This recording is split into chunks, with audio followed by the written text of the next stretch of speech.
Halo dan selamat bergabung kembali teman-teman netizen atau warganet ke konten terbaru dari channel YouTube Bola Bung Binder hari ini. Dan di konten terbaru ini saya ingin memberikan review dari pertandingan final Piala FA musim ini antara Chelsea versus Liverpool yang berakhir untuk kemenangan Liverpool melalui adu penalti dengan skor 5-6. Dengan kemenangan ini berarti Liverpool sudah mendapatkan 2 gelar musim ini teman-teman. Yang pertama adalah gelar dari Piala Liga Inggris juga dengan mengalahkan Chelsea juga melalui adu penalti. Yang menarik dari pertandingan ini bahwa kedua tim sebetulnya tidak punya banyak peluang emas. Kalau menurut catatan saya, Chelsea hanya punya 2 peluang emas dan Liverpool juga hanya punya 2 peluang emas. Tapi secara keseluruhan memang para pemain dari kedua tim ini beberapa di antaranya menciptakan cukup banyak peluang. Seperti Luis Diaz dari Liverpool, kemudian Alonso dari Chelsea. Tapi sayangnya, para pemain dari kedua tim ini punya masalah yang sama, yakni dalam urusan melakukan finishing. Chelsea seperti yang kita ketahui bahwa mereka tidak punya striker predator, sehingga ya mereka akan sulit lah untuk bisa menyelesaikan peluang-peluang yang mereka dapat seperti yang biasa kita lihat di pertandingan-pertandingan Chelsea. Walaupun pada faktanya Chelsea merupakan tim ketiga yang paling produktif di Liga Inggris. Tapi ya tetap saja perlu juga striker yang bisa menyelesaikan peluang-peluang yang dia dapat. Beda dengan Liverpool, kita tahu opsinya di depan cukup banyak kan. Selain ada Salah, Mane, dan Firmino, ada Jota, ada juga Luis Diaz, bahkan ada juga Origi. Tapi anehnya di pertandingan final ini juga para pemain dari Liverpool yang bermain di depan juga tidak bisa melakukan finishing untuk mencetak gol. Dan yang saya lihat bahwa pemain yang paling berbahaya dari Liverpool itu adalah Luis Diaz yang berkali-kali merepotkan para pemain Chelsea yang berada di lini pertahanan, terutama Thiago Silva dan juga Chalobah. Sebaliknya dari Chelsea yang saya melihat yang benar-benar menyulitkan para pemain Liverpool di defense itu adalah Marcos Alonso. Kenapa bisa Alonso? Ya karena kita tahu bahwa Trent itu lebih fokus dalam urusan membangun serangan daripada ikut bertahan. Sehingga beberapa kali itu Alonso mendapatkan free space dan beberapa kali juga Alonso itu bisa memberikan umpan-umpan kunci di pertandingan ini. Tapi ya luar biasa juga Liverpool ya teman-teman ya. Kalau menurut saya Liverpool punya mental juara yang kuat ya karena tidak mudah juga untuk menang 2 kali melalui adu penalti lawan tim yang sama juga loh teman-teman. Nah kalau adu penalti ini kan kita tahu bahwa para pemain itu harus tampil tenang ya. Yang penting eksekusinya itu harus sempurna. Kemudian juga dari penjaga gawang ya mereka harus bisa lah membaca arah bola atau ya berharap bahwa pemain yang mengeksekusi penalti itu gagal mengkonversikan penalti itu agar menjadi gol. Dan ternyata kita lihat melalui adu penalti ini kan Alisson bisa melakukan save, Mendy juga bisa melakukan save. Mane kita lihat gagal mengeksekusi penalti, Azpilicueta off target atau terkena tiang, dan kemudian Mason Mount yang gagal mengeksekusi penaltinya. Nah, tapi yang perlu saya jelaskan adalah jalannya pertandingan.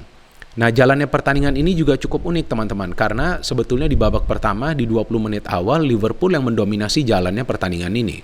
Thiago hampir mencetak gol, Luis Diaz hampir mencetak gol 2 kali. Tapi kemudian setelah 20 menit kita melihat para pemain Chelsea bisa build up serangan beberapa kali yang rapi. Dan tidak hanya mengandalkan counter attack, tapi mereka juga bisa membangun serangan dengan proses kreativitas dimulai dari lini tengah. Sehingga kita lihat bahwa para pemain Chelsea setelah menit ke-20, menit ke-22 atau 23 mulai mendapatkan beberapa peluang. Dari Pulisic, kemudian dari Alonso, dari Lukaku juga. Cuma ya itu yang menjadi persoalan ketika peluang-peluang yang didapat itu tidak bisa dikonvert menjadi gol.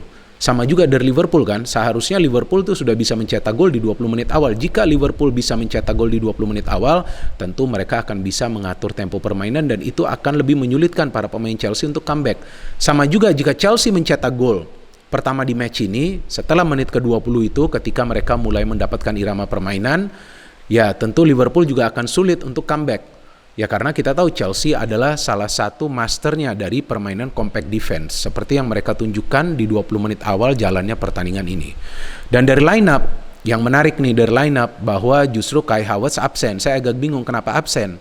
Karena sebelumnya saya tidak membaca kabar bahwa dia cedera. Tapi ternyata dia cedera di sesi latihan terakhir dari Chelsea. Itu yang saya baca ceritanya sehingga dia tidak bisa turun di pertandingan final ini. Dan Lukaku yang diberikan kesempatan untuk tampil dari awal. Ya, kalau dari pertandingan final ini sih kita sudah bisa lihat ya teman-teman bahwa Lukaku adalah pembelian yang gagal. Memang sih kita lihat bahwa dia bekerja keras di pertandingan ini, tapi ketika dia mendapatkan peluang, sebetulnya tuh dia sudah bisa harus mencetak gol. Dia mendapatkan peluang yang bagus setelah Jorginho memberikan umpan, tapi tendangannya melayang jauh tinggi ke antariksa. Nah, kemudian kita lihat juga bagaimana Pulisic yang beberapa kali mendapatkan peluang, sayang sekali tidak bisa juga mengkonversikan peluang tersebut. Ya sekarang sudah jelas lah bahwa Chelsea perlu striker baru musim depan jika mereka ingin bersaing lagi at the top level. Mereka perlu striker yang berkelas yang bisa melakukan finishing dari setiap peluang yang dia dapat. Kalau enggak, menurut saya sulit musim depan Chelsea itu akan bisa bersaing di papan atas. Kenapa? Karena City sudah dapat Haaland. Liverpool sekarang di depan sudah komplit. Arsenal kemungkinan besar dapat Gabriel Jesus. Tottenham Hotspur saya pikir jika mereka lolos ke Champions, saya gak yakin Kane itu akan pindah. Kane dan Son masih akan main. Nah, Chelsea ini perlu punya striker yang tajam. Kalau enggak sulit banget bagi mereka musim depan. Dan kita lihat di babak kedua juga sama. Di menit-menit awal babak kedua, Chelsea yang banyak menyerang, Alonso juga hampir mencetak gol, tapi kemudian Liverpool yang berbalik menyerang, di mana Naby Keita juga mendapatkan peluang mencetak gol, Luis Diaz juga dapatkan peluang mencetak gol, Andrew Robertson tendangannya terkena tiang, Marcos Alonso tendangannya juga ada yang terkena mistar gawang. Nah, artinya kalau secara permainan, meskipun Liverpool unggul secara ball possession, tapi ya balance juga lah. Karena para pemain dari kedua timnya menciptakan cukup banyak peluang, meskipun ya peluang emasnya kan tidak banyak. Artinya apa? Pertahanan dari kedua tim ini sulit untuk ditembus. Dan saya melihat ketika Salah keluar, ya ada sedikit perbedaan lah dalam pola serangan dari Liverpool. Karena jika Salah tetap main, maka saya melihat bahwa dia bisa menarik perhatian lebih dari satu pemain Chelsea untuk keluar dari posisi mereka, dan itu akan memberikan ruang kepada para pemain lainnya. Thiago bermain, tapi Thiago juga bersusah payah untuk mencegah counter-counter dari Chelsea, karena kita tahu Thiago bukanlah pemain yang biasa diandalkan untuk filter. Thiago adalah pemain yang biasa diandalkan untuk sirkulasi bola ke depan. Fabinho yang absen, terlihat kerasa banget absennya Fabinho. Jika Fabinho main, maka saya pikir akan lebih sulit bagi para pemain Chelsea seperti Kovacic dan Jorginho yang main dari awal untuk membangun counter-counter yang rapi. Kante ketika bermain cukup bagus karena dia beberapa kali bisa recover bola dari kaki para pemain Liverpool. Nah, kita melihat bahwa Liverpool pun ketika ketemu tim yang solid dalam urusan bertahan dan punya penjaga gawang yang bagus, sulit mencetak gol. Padahal Firmino pun sempat bermain kan, tapi tetap saja Liverpool sulit untuk mencetak gol. Ya mungkin juga faktor Salah ini akhirnya ditarik keluar, ya mungkin juga Klopp tidak ingin mengambil resiko ya, karena kita tahu nanti Liverpool masih akan bermain di final Liga Champions.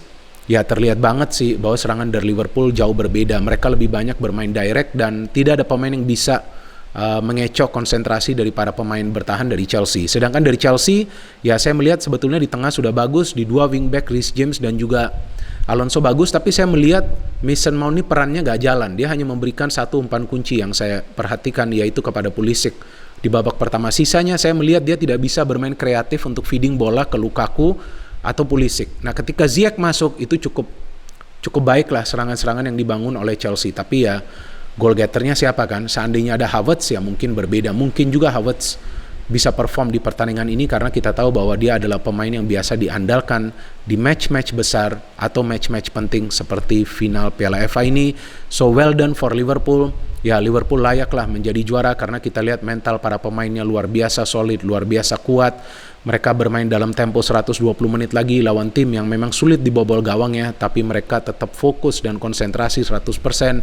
Dan pada saat sudah terjadi adu penalti, terlihat para pemain dari Liverpool sebetulnya tenang. Ya seharusnya Mane bisa eksekusi si penalti itu, tapi tampaknya Mendy sudah tahu ya kemana itu Mane akan menendang. Ya mungkin karena mereka adalah rekan satu timnas kan, yaitu Senegal, sehingga memang dia bisa membaca tendangan dari Mane. But still Tsimikas yang dimainkan akhirnya sebagai pemain pengganti bisa mengeksekusi penalti untuk membawa Liverpool menjadi juara dari Piala FA musim ini, yang merupakan gelar pertama bagi Jurgen Klopp di Piala FA, karena sebelumnya Jurgen Klopp belum pernah membawa Liverpool lolos ke final Piala FA, dan kali ini di final pertamanya di Piala FA dia sudah langsung bisa membawa Liverpool menjadi juara.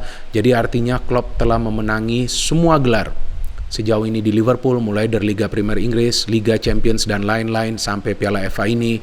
Ya Klopp telah membangun kekuatan yang dahsyat di Liverpool, dan dia lakukan itu melalui sebuah proses yang cukup panjang.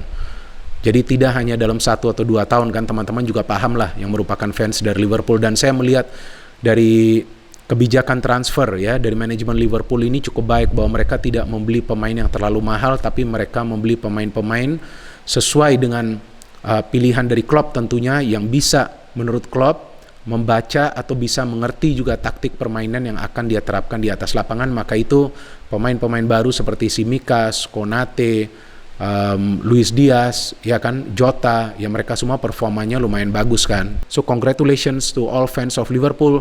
Kita tunggu nanti apakah Liverpool bisa mendapatkan tambahan gelar lagi atau tidak musim ini. Peluangnya masih cukup besar, tapi tantangannya juga sama besarnya. No hate, only football. Salam sepak bola.